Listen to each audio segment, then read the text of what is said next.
All right, here we go. Chapter 15.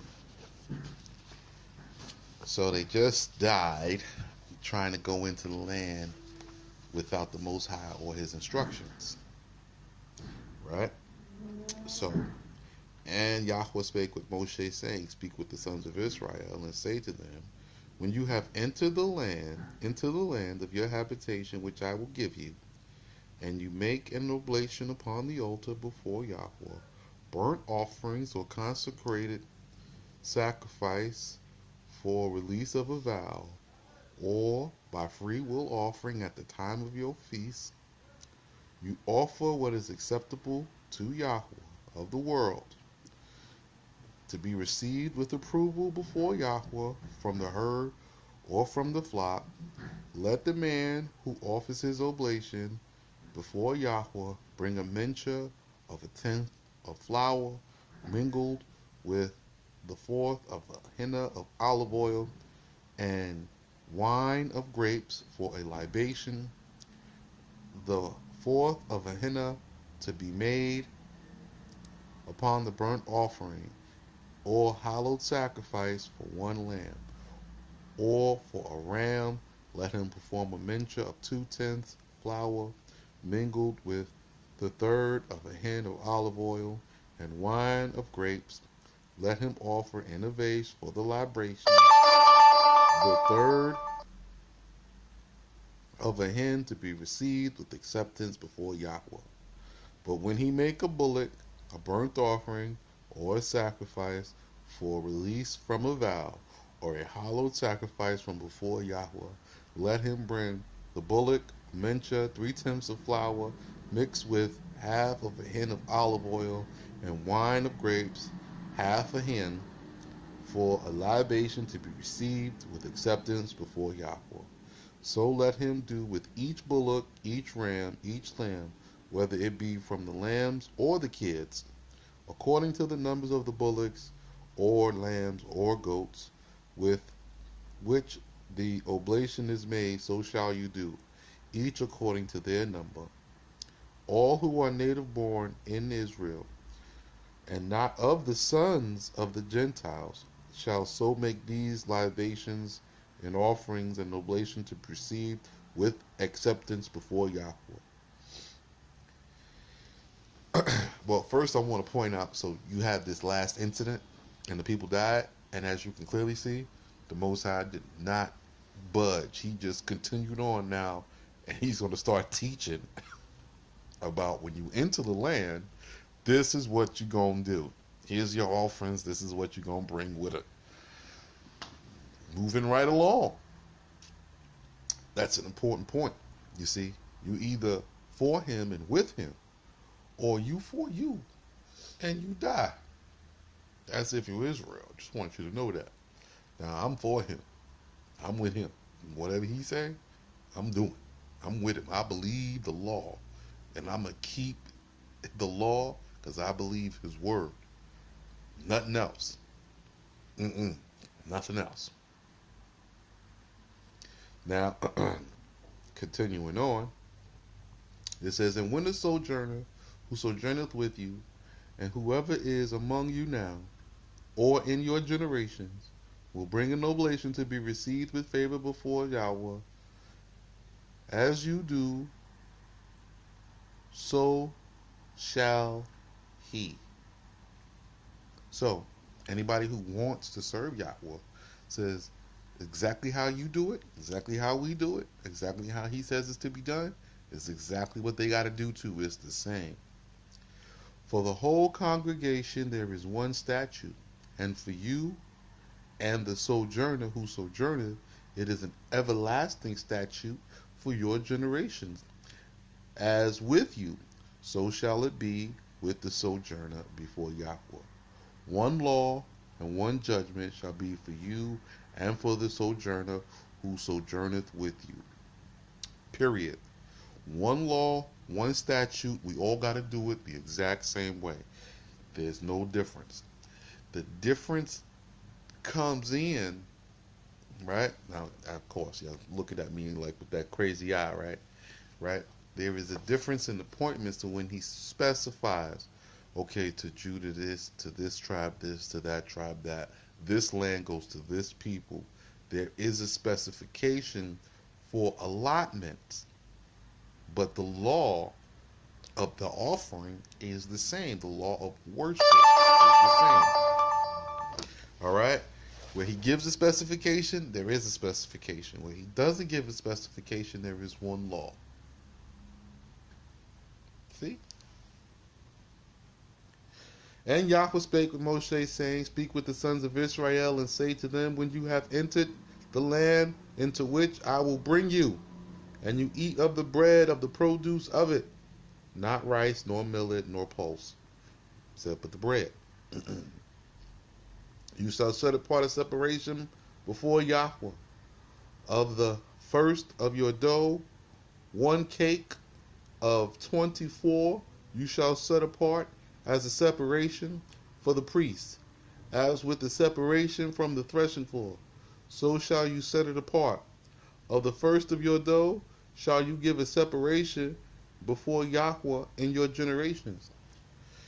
And should you have erred and not perform some one of all these commandments, so I just want y'all to understand clearly, should you have erred and not perform some, when it says some one, it means like if you have not performed some one or any one of all these commandments which Yahweh hath spoken with Moshe, whatsoever Yahweh hath commanded you by Moshe, from the day he commanded him, and thenceforth unto your generations, if without the knowledge of the congregation sin hath been committed through ignorance, let all the congregation make one young bullock a burnt offering to be received with acceptance before Yahweh, with his mention and libation, as are proper, and 1 kid of the goats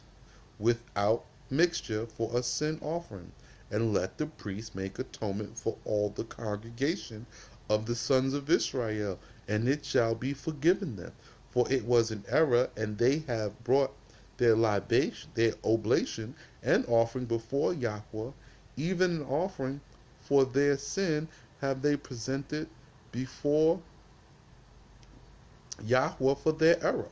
And all the congregation of Israel shall be forgiven before Yahweh, and the sojourner who sojourns among them, for an error hath occurred to the people. See, so now he's still teaching the law, right? Now he's teaching atonement laws, and he says, listen, if all the congregation is messed up, which we are now, you can correct this. Gather all the congregation together. Bring forth a goat and a bullock, and make atonement according to the rite which I have prescribed you. And there is forgiveness before me. Know that you've erred. Come back to me and do it this way. Shikshat. Pow. Finished. And if any one man sin through ignorance, let him bring 1 goat of the year without mixture for a sin offering. And let the priest make atonement for the man who hath erred in sinning through ignorance before Yahweh, to atone for him, that it may be forgiven him. As well for the native born of the children of Israel, and for the strangers who sojourn among you, there shall be one law for him who transgresseth through ignorance. Specify. So now we're talking about, if you transgress through ignorance, you ain't know better. Like me, I transgressed through ignorance when I was back in the States. I didn't know better, right? Now I know better. I have to do better, and I'm in the land. But like I said, you have to do it the prescribed way. So you have to have the Levites present, the blood Levites present, and they have to do this offering as written. Otherwise, this don't work. It just don't work.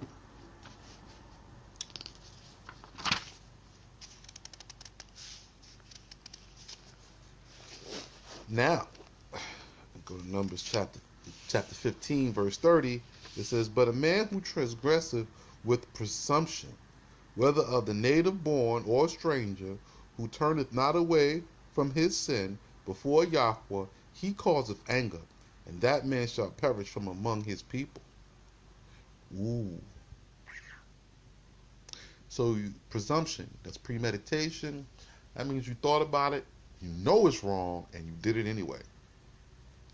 For the primal word which Yahweh commanded on Sinai he hath despised, and he hath made the commandment of circumcision vain. With destruction in this world that shall that man be destroyed. In the world that cometh shall he give account of his sin at the great day of judgment.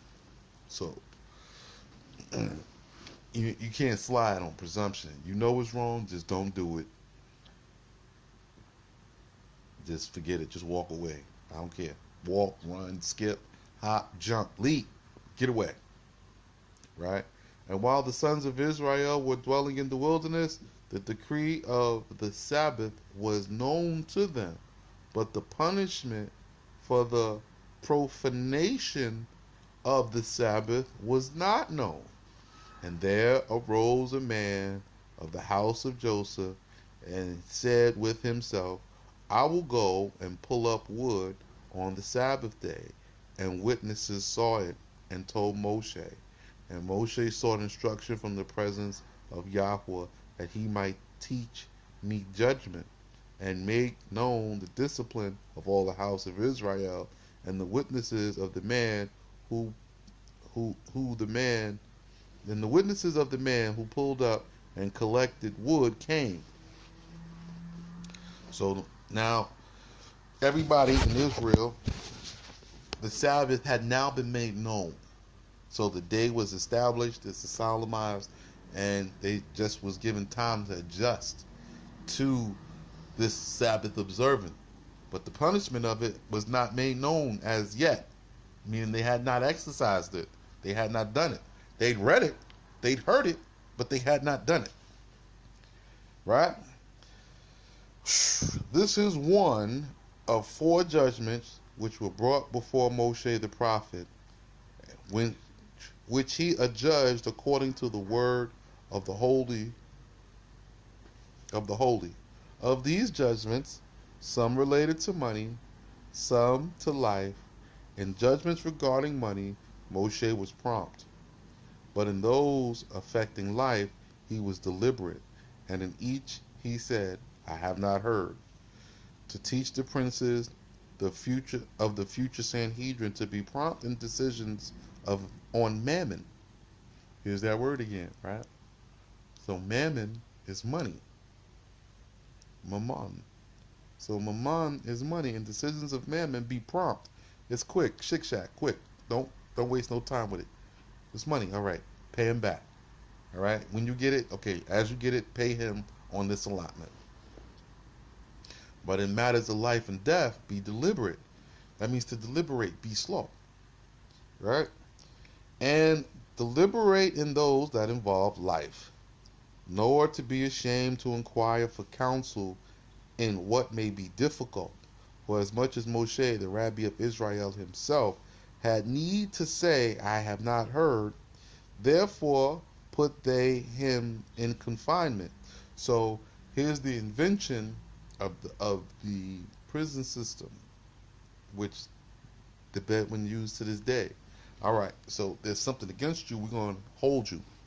But your confinement is not like jail, like that kind of. You just come, you're going to stay in the house next to, the sheikh's office or tent or whatever. And you're going to live here for now while we get this sorted out, because we have to come to a resolution. Right? And put him in confinement because they had not yet heard the explanation of the judgment they should execute upon him. And Yahweh said to Moshe, the man shall be surely put to death. So Yahweh said, kill him. Because he knew better and he didn't do better. And I revealed this to the congregation and gave them time to get it together. The whole congregation shall stone him with stones without the camp. And the congregation led him forth without the camp, and stoned him with stones that he died. as the Lord had commanded Moshe. And Yahweh said unto Moshe, speak with the sons of Israel and bid them make for themselves fringes. And now we're going to get to this fringe thing, right? Not of threads, nor of yarns, nor of fibers, but after a manner of their own. Lesumhon shall they make them, and shall cut off the heads of their filaments, and suspend them by 5 ligatures, 4 in the midst of 3, upon 4 corners of their garments, which they enwrap themselves, unto their generations. And they shall put upon the edge of their robes an embroidery of jacinth, shazir, diatikletha, or tekela. And this shall be to you a precept for fringes, that you may look upon them at the time when you dress yourselves daily, and remember all my commandments to do them, and not go aside to wander after imaginations of your heart and the sight of your eyes, after which you have gone astray. Woo! So, I'm going to get to this fringe thing, right? So it says, your fringes are not supposed to be of yarn, of thread, or of fibers. That's not what you do. It's supposed to be of the material itself. So when they make the material, you don't hem it in or fold it in. You leave it unfringed. Then you place the border, an embroidered border, right, across it, across where you have the fringe, to prevent the garment from running, right? So if your fringe gets caught, the whole garment don't run. It stops. It won't run. So this hem prevents the garment from running. Then it says, now you're going to take your filaments or your tassels, and you're going to put them on the 4 corners of your garments, and you're going to have 7 tassels per corner, right? So you're going to have 1 string with 3 tassels on it, and 4 strings each with 1 tassel on it. So you have 5 strings, but 7 tassels. And you put this particular item on the corners of your garment. So 1, 2, 3, 4. Finish. Alright? So 7 tassels on the 4 corners, which cover you. Now, of course, if you have on a robe and your robe doesn't have corners, you may have on a overcoat, a vest, a something with corners. If you're Sheik, you put these scarves on, and they're supposed to have them on the scarves. So on something, it's supposed to be on those tassels. It's supposed to be on you. All right. I have some garments that have it, some don't. You know, I'm still getting this together. It's a lot to take in. Numbers 15 and 40. To the end that you may remember and perform all my precepts and be holy like the angels who minister before Yahweh your God. I am Yahweh your God, who have delivered and brought you out free of the land of Mitzrayim to be to you a law. I am Yahweh your God. Period. Now we're going to go on to chapter 16. This is where it's getting really interesting.